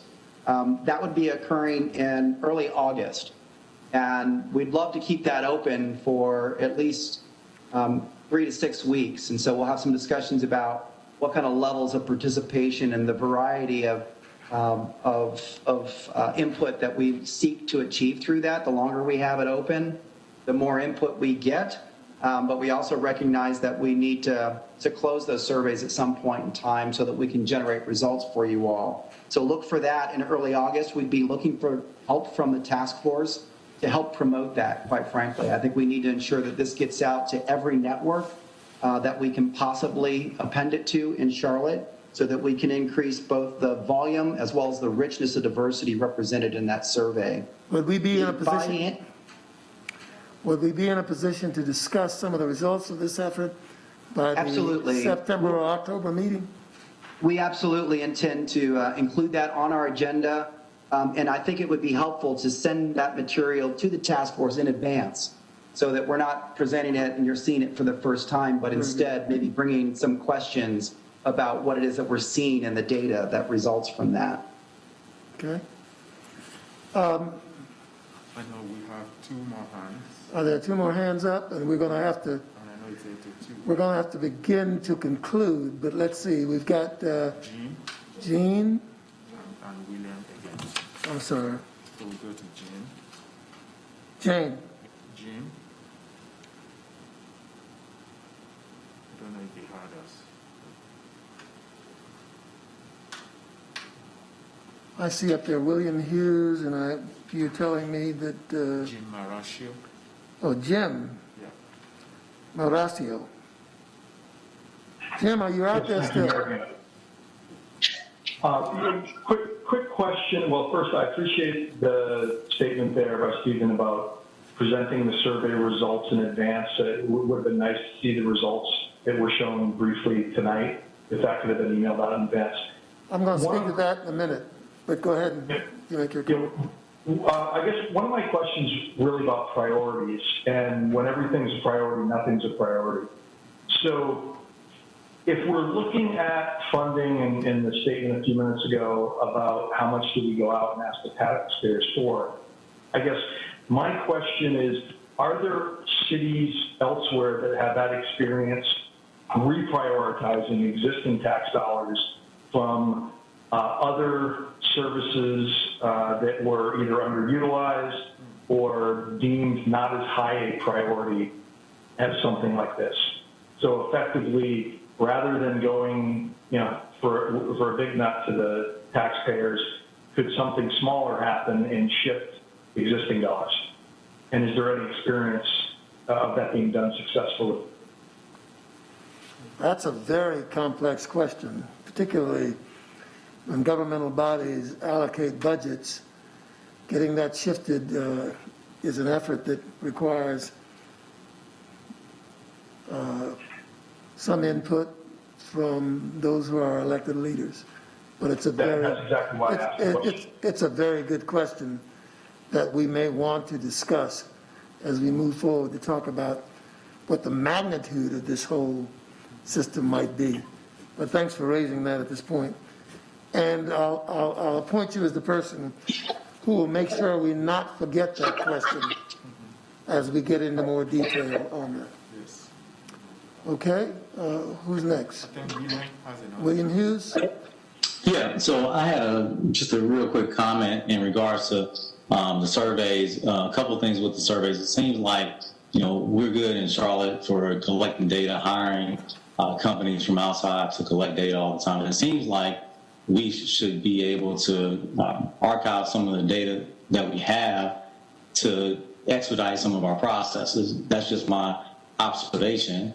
And that may keep us from, using so much time and resources. But also, if we are collecting data via surveys, online surveys, I think we need to look at some of the previous data that we have to suggest how best we collect data as a point. Because a lot of times these surveys don't get to people and the data is skewed. So sometimes it renders those surveys ineffective. As it relates to also how we, campaign for monies and pay for these things, I think that historically, personally, my observation is that we don't do a very good job selling these transit opportunities and how they benefit people from all walks. And I think we just end up throwing it on a ballot, and then people either like it or they don't, and it becomes a very polarizing issue. In sharp contrast to becoming an issue that could bring people together. So I think we could do a much better job on how we actually market this product to people. I think people are willing to pay for it. We talk about taxes oftentimes and how much taxes are going to go up, but we never say, hey, how much the taxes are going to go up, so people understand what they're buying. Because personally, I will pay more for better service. I will pay more for amenities, but tell me what those amenities cost so I know what I'm paying for. And I think we can do a better job in some of those aspects. William, thank you for those comments. I think part of the reason that all 24 of you are here is to address some of those very concerns. Stephen, I hope you heard what William is saying about collecting and surveying the community. There may be some things out there that we already know. Let's not waste time if we know some. Absolutely, Mayor. And just a quick response to that. The gentleman's correct. And one of the things that we have done thus far is to synthesize materials from the comprehensive plan in particular, because it is so current. And it's informing some of the material that's already been before the task force. But our commitment will be to be sure that when we do report back, that we do some compare and contrast, which maybe even offer you a more rich perspective about what we're presenting in the way of engagement data, and certainly then take into context when it may have been collected. As everyone recalls, one of the things that we defined about the transformational network was largely influenced by many of the things that are in existing plans, that the scale, it needs to be connected, it needs to invoke positive mode shift characteristics, we need to overcome barriers, and that we need a funding strategy. These are largely things that come out of some of our previous planning efforts. We appreciate that observation. We'll continue to follow that path. Maybe I can quickly add something, Mayor Gantz, and that is that it's also important to know that in addition to what Stephen just said, there's a lot of engagement work that we've done prior to now that we're going to build on them as well. So we're going out to do that public facing in early August. We'll share that information with you in September. But prior to that, we will also collate all the engagement activities and outcomes of those with you. We'll share those with you right around the same time as well, so you realize that we're not just going out for the first time, but what we're doing now is building on what we've done. All right. Thank you, task force members. But you recall, we still want to see whether there are any public comments that have come in during the course of this 2-hour session. Do we have any? I do have a couple of them, but they are not questions necessarily for the panel as much as for staff, such as why is the gold line delayed? I don't know if that's phase 2 or phase 3, but I can say that phase 2 is on track to open up this year.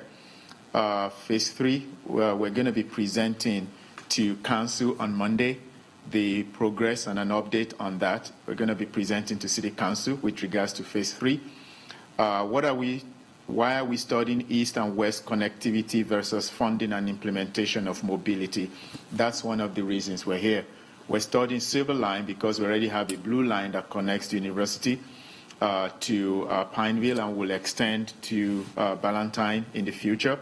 And so looking at Silver Line from Matthews all the way to the airport in the county is what's next. And then we also have the Gold Line, but we also will have a lot of bus services in between.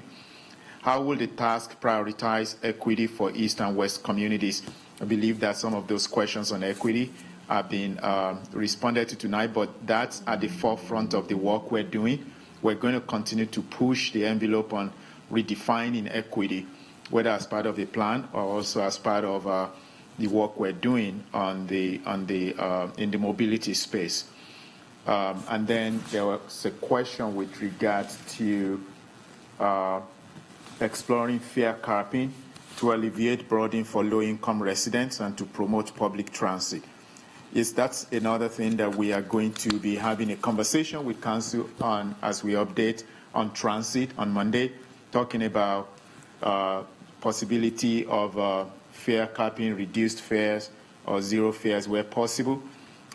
We haven't really come to a conclusion as to how that's going to happen, but that's part of the conversation that I will be presenting not only to Council but also to the Metropolitan Transit Commission in the future. So those are the only comments that came from the public.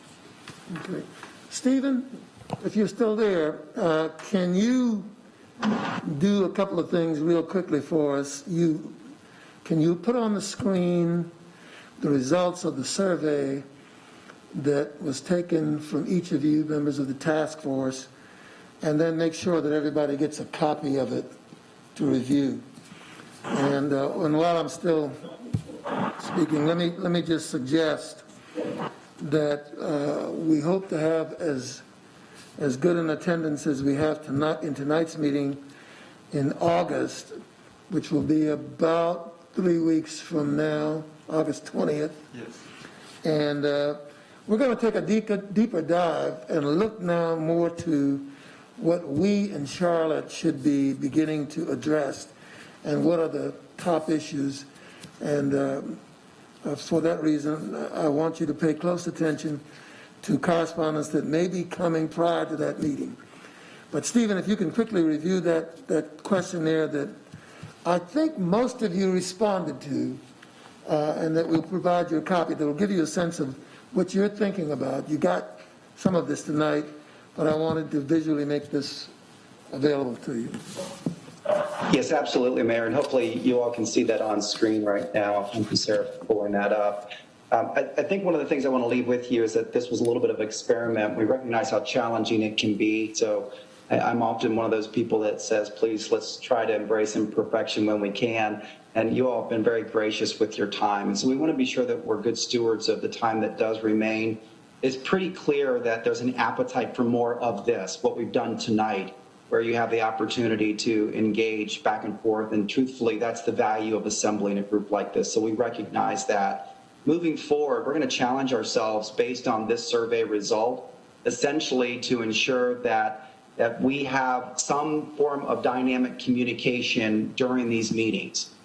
It may be as simple as just having an open forum, but we also recognize that it's difficult to do with 20 to 25 of you in attendance. So don't be surprised if maybe we try a few other things like some real-time polling to get some quick reactions to ideas that will then generate conversation. But we take seriously the need for us to have an opportunity to have more two-way communication. The other thing, as the mayor indicated, I began looking for some advanced communication. I know it caught a lot of you off guard with the last minute request to do the questionnaire. What was great was I think we got 23 responses out of 25 members. That's pretty good. If we can continue with that degree of participation, we're going to be in great shape. But I don't want anyone to miss a packet of information or an ask. So we're going to try to make that as obvious as possible. You'll see in the subject line of all future emails, essentially Charlotte Moves Task Force, just so that you know this is something to be looking for and certainly something you want to open up. But I'm going to close with just by thanking you all for taking the time to do that questionnaire on short order and your participation again this evening. Thank you, Stephen. Thank you, Tara. I want to remind everybody again that the next meeting is in August the 20th. And I hope all of you will stay safe between now and then and watch your email for correspondence from us one way or the other. Thank you again for your participation and a good evening to you. Thank you. Good evening.